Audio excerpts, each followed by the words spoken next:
नमस्कार, आप देख रहे हैं जनता न्यूज।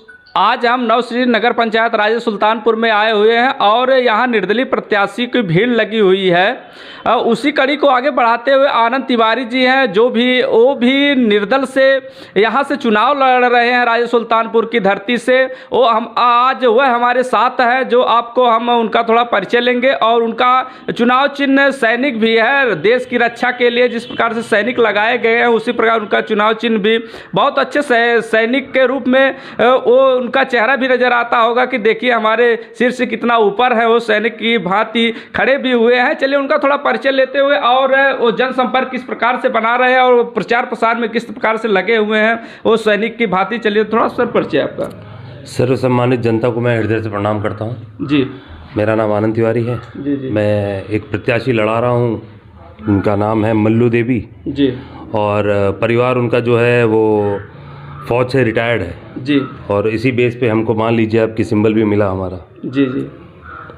तो आप जनसंपर्क बना रहे हैं डोर टू डोर, क्या कहना संदेश देना चाहेंगे? डोर टू डोर जनसंपर्क तो हमारा चल ही रहा है। मेरा कहना सिर्फ इतना है मात्र कि आप वोट करें, न कि नोट घसीटें। जी। नोट लेने से आप 5 साल बर्बाद रहेंगे। चाहे किसी को भी वोट आप करेंगे, वोट करिए, बिल्कुल निष्पक्ष वोट करिए, बिना पैसे के वोट करिए और खुल के वोट करिए। क्या लगता है सर, अब की बार देख रहे हैं बहुत सी पार्टियां नोट भी बहा रही हैं वोट के चक्कर में, तो क्या कहना चाहेंगे आप? अब नोट बहा रही है, जो आदमी नोट को पकड़ेगा भैया वो 5 साल ऐसे ही नोट ही पकड़ता रहेगा, फिर वो एक ही बार नोट मिलेगा उसको, सुविधा उसको कुछ नहीं मिलेगी। तो क्या आप अगर चेयरमैन यहाँ से बन जाते हैं या जो कैंडिडेट्स आपने खड़ा किया है तो क्या संदेश देना चाहेंगे अगर बनने के बाद? अगर आप जनता मुझे जिता रही है, अगर मुझे और अच्छी तरीके जिताती है तो मेरा मनोबल और ऊंचा उठेगा। जी। और जो भी मुद्दे हैं, सर्वप्रथम तो मुद्दा है ये आपके स्वास्थ्य का जी, उसके बाद यातायात का। तो ये 2 मुद्दे जो हैं बहुत बड़े मुद्दे हैं, क्योंकि अगर अकबरपुर से अम्बेडकर नगर से कोई यहाँ आना चाहता है तो उसको 5 घंटा लग जाएगा आने में। जी।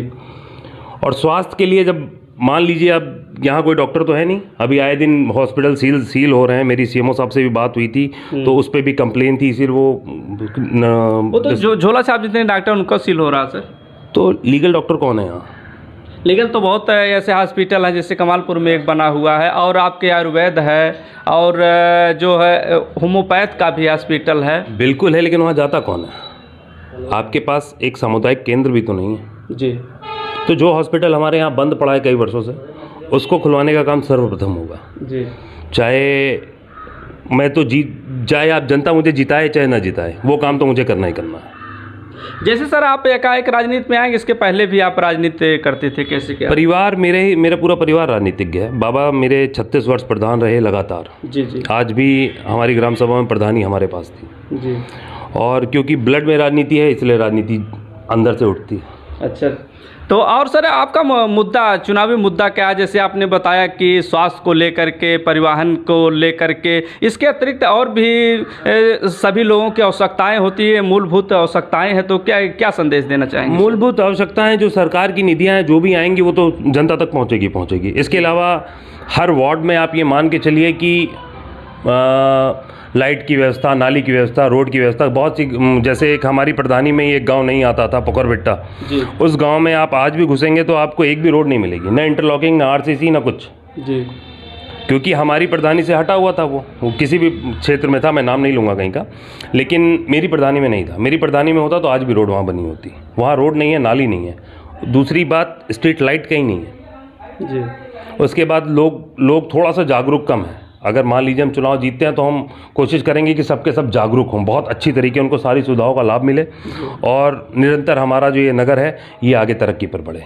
इस नगर का नाम मैं और आगे लेके जाना चाहता हूँ। जी।